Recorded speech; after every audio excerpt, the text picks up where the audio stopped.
Welcome to Chandru maths. SSC constable ரெக்ரூட்மெண்ட்டுக்கான answer key release பண்ணிட்டாங்க. So அந்த ஆன்சர் கீக்கான சர்வே நம்ம கண்டக்ட் பண்ணியிருந்தோம். அந்த சர்வே பேஸ் பண்ணி தமிழ்நாட்டுக்கு எவ்வளோ கட் ஆஃப் எக்ஸ்பெக்ட் பண்ணலாம் அப்படிங்கிறத அந்த வீடியோ நம்ம வந்து பார்க்க போறோம். அதாவது பிசிக்கல் டெஸ்ட்டுக்கு எவ்வளோ கட் ஆஃப் இருக்கிறதுக்கு சான்ஸ் இருக்குது அப்படிங்கக்கூடிய எக்ஸ்பெக்டட் கட் ஆஃப் தான் இந்த வீடியோ நம்ம பார்க்க போறோம்.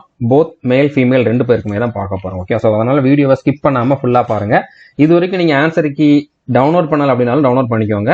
ஏப்ரல் 10ஆம் தேதி வரைக்கும் தான் அதை பண்ண முடியும். ஓகே, இப்போ நீங்க டவுன்லோட் பண்ண ஆன்சர் கீயை இந்த வாட்ஸ்அப் நம்பருக்கு மறக்காம சென்ட் பண்ணிருங்க. இது எதுக்காக அப்படின்னா, நீங்க பார்த்திருப்பீங்க டெலகிராம் சேனல்ல வேற ஹிந்தி சேனல் எல்லாம் வந்து பாத்தீங்கன்னா மொத்தமா எல்லா ஷிஃப்ட்ல நடந்த கொஸ்டினையுமே ஒரே பிடிஎஃப் உங்களுக்கு கொடுத்துருப்பாங்க. ஸோ அவங்களுக்கு எப்படி கிடைச்சிச்சு அப்படின்னா, உங்களை மாதிரி ஸ்டூடெண்ட்ஸ் அவங்களுக்கு சென்ட் பண்ண போய் தான் கிடைச்சிச்சு. ஸோ அதுல இருக்குது, ஆனா அது எல்லாமே உங்களுக்கு இங்கிலீஷ்ல இருக்கும், இல்லைன்னா ஹிந்தியில மட்டும்தான் இருக்கும். தமிழ்ல கிடையாது. தமிழ்ல வந்து நீங்க அனுப்புனாதான் அதை வந்து நம்மளால வந்து கம்பைன் பண்ணி கொடுக்க முடியும். ஸோ தமிழ்ல நம்மளை விட்ட வேற யாருமே பண்றதுக்கு கிடையாது அப்படின்னால ஸோ இந்த நம்பருக்கு உங்களுடைய ஆன்சர் கீயை நீங்க டவுன்லோட் பண்ணி சென்ட் பண்ணுங்க. ஓகே, அதாவது நீங்க இப்ப கூட ஓபன் பண்ணி பார்க்கலாம். அதுல பிரிண்ட்னு ஒரு ஆப்ஷன் இருக்கும். நீங்க ஆன்சர் கீ ஓபன் பண்ணீங்க அப்படின்னா எஸ்எஸ்சியோட வெப்சைட்ல போய் நான் ஆல்ரெடி வீடியோலையும் சொல்லியிருக்கேன் எப்படி பார்க்கணும்னு சொல்லி, நீங்க கண்டிப்பா அதை ஃபாலோ பண்ணி தான் பார்த்துருப்பீங்க. ஸோ அதுல ஓபன் பண்றப்பவே மேல பிரிண்ட்னு ஒரு ஆப்ஷன் இருக்கும். நீங்க மொபைல்ல பார்த்தாலும் சரி, அதே மாதிரி லேப்டாப்ல பார்த்தாலும் சரி. ஸோ பிரிண்ட்டுங்கிற ஆப்ஷன் இருக்கும். பிரிண்ட்டுங்கிறத கிளிக் பண்ணி பிடிஎஃப் அதை டவுன்லோட் பண்ணிக்கோங்க. டவுன்லோட் பண்ணிட்டு இந்த வாட்ஸ்அப் நம்பருக்கு அந்த ஆன்சர் கீயை வந்து அப்படியே சென்ட் பண்ணுங்க. ஓகே, இந்த வாட்ஸ்அப் நம்பர் என்னோடது கிடையாது. இதை பண்றவர் வந்து பாத்தீங்கன்னா வெறுமனே இதை கம்பைன் பண்ற வேலை மட்டும்தான் பார்க்க போறாரு. அவருக்கும் எஸ்எஸ்சி ஜிடி எக்ஸாமுக்கும் எந்த சம்பந்தமும் கிடையாது. இதை நான் ஏன் சொல்றேன்னா, இவர்கிட்ட நிறைய பேர் டவுட் கேட்கறதுக்கு வாய்ப்பு இருக்குது. எனக்கு சான்ஸ் இருக்குதா இல்லையா, இல்லைன்னா இவர்கிட்ட கால் பண்ணி எதுவும் டவுட் கேட்கறதுக்கு வாய்ப்பு இருக்குது.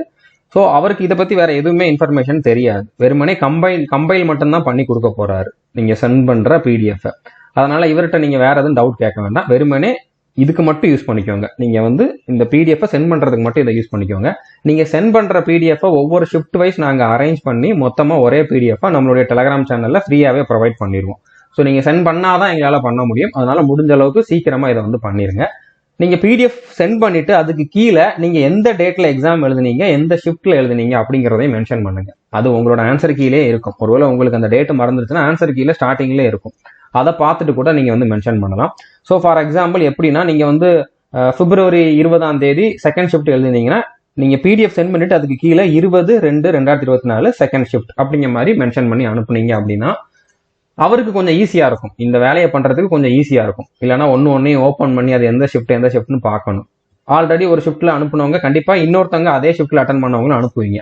அப்போ அது வந்து ஒரு ரெண்டு மூணு வாட்டி ஒரே இதை ஓப்பன் பண்ணி பாக்குற மாதிரி வந்துடும். ஓகே, அதனால மறக்காம இதையும் நீங்க வந்து பண்ணிருங்க. உங்களோட ஆன்சர் கீ அனுப்பிட்டு இதையும் பண்ணிருங்க. ஸோ புரிஞ்சிருக்கும்னு நினைக்கிறேன்.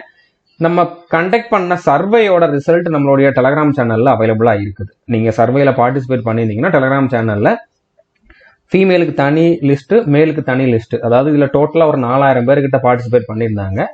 அந்த 4000 பேரையுமே ரேங்க் வைஸ் மேலுக்கு தனியா ஃபீமேலுக்கு தனியா நான் கொடுத்துருக்கேன். டெலகிராம் சேனல்ல பார்க்காதவங்க பார்த்துக்கோங்க.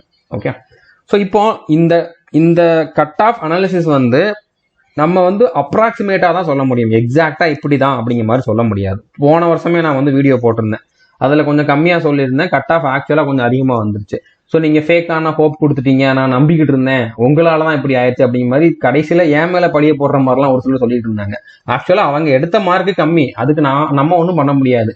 நம்ம கடைசியில எக்ஸாம் முடிஞ்சதுக்கு அப்புறம் இந்த மார்க்குக்கு மேல இருக்கவங்க எல்லாம் பிசிக்கலுக்கு ட்ரை பண்ணுங்கன்னு சொன்ன ஒரே காரணத்துக்காக என்னமோ அவங்க மேல தப்பே இல்லாம நான் தான் ஏதோ தப்பு பண்ண மாதிரி அந்த மாதிரிலாம் ஒரு சிலர் சொல்லி அதை வேற ஒரு சில சேனல்ல நம்மளுக்கு அகெயின்ஸ்டா வீடியோ எல்லாம் போட்டுக்கிட்டு இருந்தாங்க. ஓகே, ஸோ இதை பண்றதே பெரிய வேலை ஃபர்ஸ்ட். ஓகே, இதை பண்ணி சொல்றது அதை விட பெரிய ஒரு வேலை. ஸோ அதை பண்ணதுல ஒரு பழி வேற போடுறாங்க அப்படிங்கிறப்போ அதை நம்மளால அக்செப்ட் பண்ண முடியாது. ஓகே, நாங்க வந்து உங்களுக்கு ஒரு ஹெல்ப் பண்றதுக்காக தான், ஓகே, நீங்க இந்த மாதிரி ஒரு ஐடியா கொடுக்கறதுக்காக தான் அதை பண்றமே தவிர மற்றபடி இது இப்படியே இதே மாதிரி தான் உங்களுக்கு ஆக்சுவலா ரிசல்ட்ல வரும் அப்படிங்கிற மாதிரி எந்த கேரண்டியும் கொடுக்க முடியாது. ஏன் கொடுக்க முடியாது அப்படிங்கறத இந்த ஸ்லைட்ல உங்களுக்கு வந்து நான் எக்ஸ்பிளைன் பண்ண போறேன். இப்போ எப்படி ஷார்ட் லிஸ்ட் பண்ணுவாங்க அப்படின்னா, ஒரு போஸ்ட்டுக்கு 8 பேரு அப்படிங்கிற மாதிரி ஷார்ட் லிஸ்ட் பண்ணுவாங்க. 8 மேக்சிமம். ஓகே, 7 இருக்கலாம், 6 கூட இருக்கலாம், 8 விட கம்மியா இருக்கும். ஓகே, மேக்சிமம் 8 வரைக்கும் இருக்கலாம். இப்ப தமிழ்நாட்டோட வேகன்சி வந்து பாத்தீங்கன்னா 918 வேகன்சி. இப்போ ஒரு போஸ்ட்டுக்கு 8 பேர்னு ஷார்ட் லிஸ்ட் பண்ணாங்க அப்படின்னா 7344 பேரை ஷார்ட் லிஸ்ட் பண்ணணும். ஆனா இந்த சர்வேல பார்ட்டிசிபேட் பண்ணதே 4000 பேர் தான். எக்ஸாம் எழுதினவங்க கண்டிப்பா 30,000 பேருக்கு மேல இருப்பீங்க, 30,000 50,000 பேருக்கிட்ட கூட இருப்பீங்க. எக்ஸாம் எழுதின எல்லாருமே பார்ட்டிசிபேட் பண்ணல. நான் அந்த சர்வே கண்டக்ட் பண்றோம்னு சொல்லியிருந்த வீடியோவும் 30,000 பேர் பார்த்திருந்தாலும் அந்த பார்த்த எல்லாருமே கூட பார்ட்டிசிபேட் பண்ணல. ஓகே, அவங்களுமே இந்த வீடியோ பார்த்துட்டு என்ன கட் ஆஃப் வரும் அப்படிங்கிறத எதிர்பார்த்துட்டு தான் இருப்பீங்க. ஸோ நீங்க இன்புட் கொடுக்காதப்போ நீங்க கரெக்டான அவுட்புட்டை வந்து எக்ஸ்பெக்ட் பண்றது வந்து கரெக்ட் கிடையாது. ஓகே, ஸோ புரிஞ்சிருக்குன்னு நினைக்கிறேன். ஸோ நம்மளுக்கு தேவையான பேர் வந்து 7,300 பேர் ஷார்ட் லிஸ்ட் ஆக போறாங்க. ஆனா இப்போதைக்கு நம்மளுக்கு மார்க் தெரிஞ்சது 4,000 பேரோடது தான். அப்போ இந்த ரிசல்ட் வந்து அக்யூரேட்டா இருக்கிறதுக்கு சான்ஸ் இருக்குதா? கண்டிப்பா கிடையாது. ஓகே, ஸோ அப்போ எக்ஸ்பெக்டட் தான், இது வந்து இவ்வளவு இருக்கலாம் அப்படின்னு ஒரு ஐடியா தான் கொடுக்க முடியும். ஓகே, இதுக்கு கொஞ்சம் கம்மியாகவும் போகலாம், இதை விட கொஞ்சம் அதிகமாகவும் போகலாம். ஆனா இதுக்கு மேல இருக்கிறவங்களுக்கு அதிகமான சான்ஸ் இருக்குது, அதை மட்டும் என்னால சொல்ல முடியும். ஓகே, அதுக்கப்புறம் இன்னொன்னு மெயினா என்னன்னா, நம்ம இதுல எடுத்திருக்க மார்க் வந்து ரா ஸ்கோர் தான்.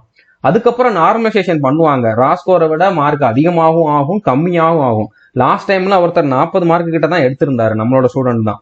ஆனா அவருக்கு நார்மலைசேஷன் ஆகி 55 மார்க்குக்கு மேல போச்சு. 55 60 மார்க்கு கிட்ட எல்லாம் நிறைய பேருக்கு போயிருக்கு. ஓகே, 15ல இருந்து 20 மார்க் வரைக்கும்லாம் நார்மலைசேஷன்ல இன்க்ரீஸும் ஆயிருக்கு. ஒரு சிலர் வந்து பாத்தீங்கன்னா 60 மார்க் கிட்ட எடுத்தவங்க 55 அப்படிங்கிற மாதிரி கம்மியாகவும் ஆயிருக்கு. ஸோ இதை நம்ம வந்து ப்ரெடிக்ட் பண்ணவே முடியாது.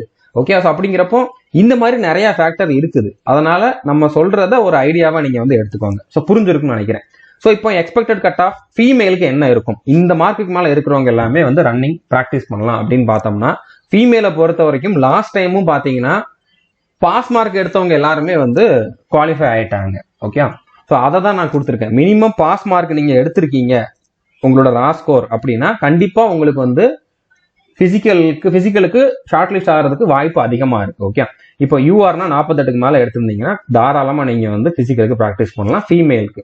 ஓகே, ஓபிசினா 40க்கு மேல எடுத்திருந்தா போதும், இடபிள்யூஸ்னா 40க்கு மேல எடுத்திருந்தா போதும். இடபிள்யூஸ்னா நீங்க கண்டிப்பா மினிமம் பாஸ் மார்க் எடுத்திருந்தீங்கன்னா உங்களுக்கு ஃபைனலா போஸ்டிங்கே கிடைச்சிடும், நீங்க பிசிக்கல்ல குவாலிஃபை ஆனீங்க அப்படின்னா. ஓகே, எஸ்சிக்கு 32 மார்க் மேல எடுத்திருந்தா போதும். எஸ்டிக்கு வேகன்சி இல்லை, அதனாலதான் நான் கொடுக்கல. ஓகே, எஸ்டியா இருந்தாலும் நீங்க இந்த 48க்கு மேல எடுத்திருக்கீங்க அப்படின்னா நீங்க யூஆர்ல உங்களை கன்சிடர் பண்ணுவாங்க, அப்போ நீங்களுமே வந்து செலக்ட் ஆகலாம். ஓகே, ஸோ புரிஞ்சிருக்குன்னு நினைக்கிறேன். நீங்க மினிமம் பாஸ் மார்க் எடுத்திருந்தாலே நீங்க செலக்ட் ஆகிறதுக்கு வாய்ப்பு அதிகமா இருக்குது. ஸோ மேலுக்கு வந்து பாத்தீங்கன்னா யூஆர்னா நீங்க ஒரு 67 மார்க்குக்கு மேல எடுத்திருந்தீங்க அப்படின்னா, உங்களோட ரா ஸ்கோரை சொல்றேன், ரா ஸ்கோர் 67க்கு மேல இருக்குது அப்படின்னா தாராளமா நீங்க ப்ராக்டிஸ் பண்ணலாம், சான்ஸ் அதிகமா இருக்குது. ஓகே, இதை விட ஒரு 2 மார்க் 3 மார்க் அதிகமாவோ கம்மியாவோ வரலாம் ஃபைனலா. அதுக்கு என்னென்ன ஃபேக்டர்லாம் அஃபெக்ட் பண்ணும் அப்படிங்கிறத நான் ஆல்ரெடி சொல்லிட்டேன். ஓகே, ஆனா 67க்கு மேல இருக்குதுன்னா நீங்க எக்ஸ்பெக்ட் பண்ணலாம். அதை விட கம்மியா இருக்கவங்களுமே ப்ராக்டிஸ் பண்ணுங்க, ஏன்னா நார்மலைசேஷன்ல உங்களுக்கும் இன்க்ரீஸ் ஆகலாம். நீங்க ஒரு 58 மார்க் கூட எடுத்திருக்கலாம் ரா ஸ்கோர், ஆனா நீங்க கஷ்டமான ஷிஃப்ட்ல இருந்திருந்தீங்கன்னா உங்களுக்கு ஒரு 10 மார்க் கிட்ட இன்க்ரீஸ் ஆகுதுன்னா நீங்களுமே இந்த ரேஞ்சுக்குள்ள வந்துருவீங்க. அதனால நான் சொல்ற கட் ஆஃபை விட ஒரு 10 மார்க் கம்மியா இருக்கிறவங்களுமே ப்ராக்டிஸ் பண்ணுங்க. ஓகே, ஸோ புரிஞ்சிருக்குன்னு நினைக்கிறேன். ஏன் சொல்றேன்னா நார்மலைசேஷன்ல உங்களுக்கும் மார்க் இன்க்ரீஸ் ஆகிறதுக்கு வாய்ப்பு இருக்குது. அதே மாதிரி ஓபிசி எடுத்துக்கிட்டீங்கன்னா 63க்கு மேல இருக்குதுன்னா நீங்க கன்ஃபார்மா ப்ராக்டிஸ் பண்ணலாம், உங்களுக்கு சான்ஸ் அதிகமா இருக்குது. இடபிள்யூஎஸ்னா 40க்கு மேல, ஏன்னா இடபிள்யூஎஸ்க்கு வேகன்சி அதிகம், இடபிள்யூஎஸ்ல அப்ளை பண்ணவங்க ரொம்ப கம்மி. அப்படிங்கிறப்போ நீங்க மினிமம் பாஸ் மார்க் எடுத்திருந்தாலே, நீங்க மேல் கேண்டிடேட் இடபிள்யூஎஸ் கேட்டகரியில் இருக்கீங்கன்னா நீங்க கண்டிப்பா 40க்கு மேல எடுத்திருந்தாலே உங்களுக்கு ஃபைனலாவே போஸ்டிங் கிடைக்கிறதுக்கே வாய்ப்பு இருக்குது. அதனால நீங்களும் ப்ராக்டிஸ் பண்ணுங்க. இப்போ எஸ்சினா 56க்கு மேல எடுத்திருந்தா ப்ராக்டிஸ் பண்ணுங்க, எஸ்டினா 59க்கு மேல எடுத்திருந்தீங்கன்னா ப்ராக்டிஸ் பண்ணுங்க. ஸோ இதை விட 10 மார்க் கம்மியா எடுத்தவங்க இடபிள்யூஎஸ் விட்டுருங்க, ஏன்னா இடபிள்யூஎஸ் வந்து 40 தான் மினிமமே, அதுக்கும் கீழே எடுத்திருந்தீங்கன்னா சான்ஸ் ரொம்ப கம்மி. ஓகே, மற்ற கேட்டகரி எல்லாம் இப்ப நான் கொடுத்துருக்கிறத விட ஒரு 10 மார்க் கிட்ட கம்மியா எடுத்திருந்தா கூட நார்மலைசேஷன்ல உங்களுக்கு மார்க் இன்க்ரீஸ் ஆச்சுன்னா உங்களுக்கும் சான்ஸ் இருக்குது. அப்படிங்கிறனால இதை விட 10 மார்க் கம்மியா எடுத்தவங்களும் ப்ராக்டிஸ் பண்ணுங்க. இந்த மார்க் இல்லைன்னா இதுக்கு மேல எடுத்தவங்க கண்டிப்பா இதை நீங்க எக்ஸ்பெக்ட் பண்ணலாம். ஓகே, உங்களுக்கு வந்து கன்ஃபார்மா கிடைக்கும் அப்படின்னு சொல்லி நீங்க எக்ஸ்பெக்ட் பண்ணலாம். ஸோ அதனால நீங்களுமே வந்து ரன்னிங் வந்து நல்லா ப்ராக்டிஸ் பண்ணுங்க. பிசிக்கல் எப்போ நடக்கிறதுக்கு வாய்ப்பு இருக்குது அப்படிங்கிற நான் ஆல்ரெடி டிஸ்கஸ் பண்ணியிருந்தேன். 2 மாசத்துக்குள்ள இருக்கிறதுக்கு வாய்ப்பு இருக்குது. எலெக்ஷன் இருக்கிறனால போஸ்ட்போன் ஆகிறதுக்கும் வாய்ப்பு இருக்குது. ஆனா 2 மாசம் தான் அப்படின்னு மைண்ட்ல வச்சுக்கிட்டு நீங்க ப்ராக்டிஸ் பண்ணுங்க. ஸோ புரிஞ்சிருக்குன்னு நினைக்கிறேன். இந்த வீடியோ முடிஞ்ச அளவுக்கு எல்லாரோடையுமே ஷேர் பண்ணுங்க. இது வரைக்கும் நம்ம சேனலை நீங்க சப்ஸ்கிரைப் பண்ணல அப்படின்னா சப்ஸ்கிரைப் பண்ணிட்டு பெல் ஐக்கனை கிளிக் பண்ணி வச்சுக்கோங்க. All the best, thank you.